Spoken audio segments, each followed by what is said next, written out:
In my last video, I talked about the movie Coming Through the Rye, but there were certain things that I forgot to mention that I left out. So I need to give a little more context. But just to reiterate, the movie Coming Through the Rye is about a kid in boarding school. It's a high school. He's 16 years old, and he can relate a lot to Holden Caulfield because he doesn't fit in. Um, he even writes a journal entry where he describes the society that he's in and the school that he's in as the machine, this world of cynical automatons. And it's already a little bit cheesy, It's the movie's not, as I mentioned, it's not really that well written, um, and the dialogue is terrible and everything, and so he can relate a lot to Holden Caulfield, and therefore he's interested in meeting J.D. Salinger. He's interested in basically doing his own little Holden Caulfield stunt and running away and meeting him with running away with his girlfriend and meeting him. And then when he meets J.D. Salinger, there's really unpleasant exchange between him because J.D. Salinger, being this cold, arrogant, kind of misanthropic figure that he is, does not approve of this kid's goal, the main goal of the movie, which is to adapt Catcher in the Rye into a play to perform at the school, and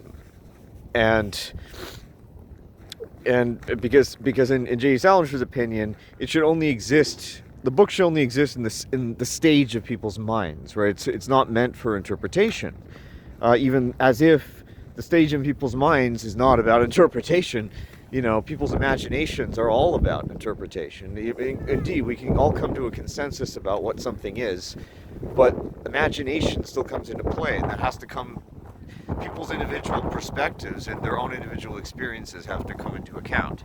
But anyway, the kid ends up putting on the play anyways, to J.D. Salinger's great disappointment, and that's pretty much how the story ends, along with him getting in trouble with the principal for running away.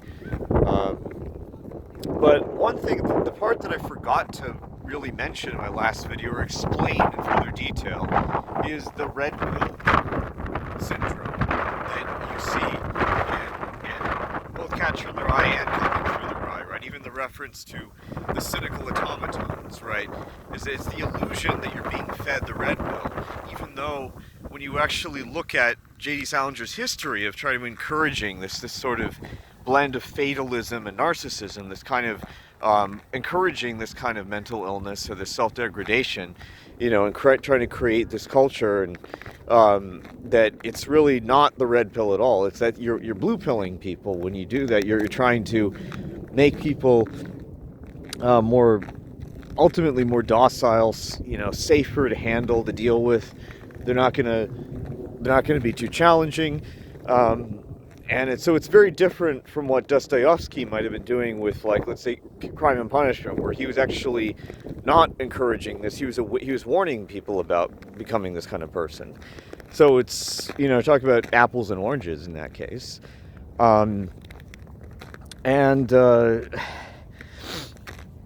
Another thing that I wanted to mention is that it's very strange the way that the character's main goal, both Holden Caulfield's goal and the kid in the movie's goal, is disillusionment, right? Because you'd think, like, if my main aim in life was disillusionment, wouldn't that even be, like, if I were Holden Caulfield, let's say, wouldn't that be even more of an incentive to want to stay in school, get an education, at least find out what's going on in the world, so I at least know who my enemies are, right? Know what exactly that I'm up against, right? Rather than what he does is, like, essentially run away and sleep with prostitutes and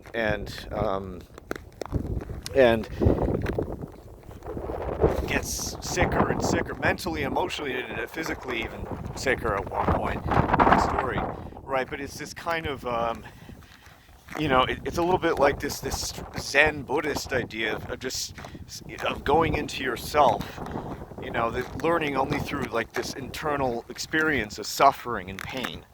And But it's really just more of a self-destructive impulse it's about breaking up the family unit in the case of Holden Caulfield, and a total rejection of everything. And that's, I think, one of the most dangerous things about the story.